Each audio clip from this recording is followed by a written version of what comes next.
Bonsoir tout le monde, je suis très contente de pouvoir vous retrouver. En posant la question tout à l'heure sur le sujet sur lequel on allait pouvoir travailler ensemble, je suis revenue à ma messagerie et je me suis rendu compte que plusieurs personnes étaient revenues vers moi pour me dire qu'elles n'avaient pas les capacités et les compétences de gérer leur stress, leur colère, de s'adapter en ce moment ou carrément pour lutter contre l'ennui. En fait, ces personnes, c'est pas qu'elles n'ont pas les capacités ou les compétences, c'est simplement qu'elles croient ne pas avoir ces capacités et ces compétences. Et du coup, je me suis dit que ça valait le coup de travailler sur ces croyances. Alors, je vais vous expliquer pourquoi les croyances alors qu'on me parle de capacités. Il faut savoir qu'il y a un génie du XXe siècle qui s'appelle Robert Dilts, qui a mis en place un modèle efficace de gestion de problèmes qui s'appelle le modèle des niveaux logiques de la pensée. Alors, les niveaux logiques de la pensée, comment ça se pose? Ça se pose sous forme de pyramide, où le premier niveau, ça va être le niveau de l'environnement. Donc, le où et le quand. Donc tout ce qui est spatio-temporel dans lequel l'individu va évoluer. Donc notre environnement nous influence et on influence aussi notre environnement.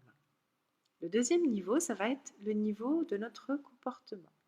Donc notre comportement, c'est le quoi, hein. Qu'est-ce qu'on pose comme action, qu'est-ce qu'on fait, qu'est-ce qu'on ne fait pas, mais aussi notre communication. Le troisième niveau, c'est le niveau des capacités et des compétences. C'est le comment. Comment on fait? Et c'est là où beaucoup de personnes pensent justement ne pas avoir ces compétences et ces capacités-là. Le quatrième niveau, c'est le niveau de nos croyances. Donc le niveau de nos croyances est souvent très intimement relié au niveau de nos valeurs et ça représente tout ce qui est important pour nous. Ce qui est important, c'est comme en fait le moteur qui va nous permettre de mettre en place l'énergie nécessaire pour avancer vers un but ou un objectif. Et quand nos croyances sont limitantes, quand nos croyances s'opposent justement à cet objectif-là, eh ben, on ne peut pas y aller, on ne peut pas avancer. Le sixième niveau, ça va être le niveau de notre identité, donc le qui suis-je, et c'est relié souvent à la mission personnelle.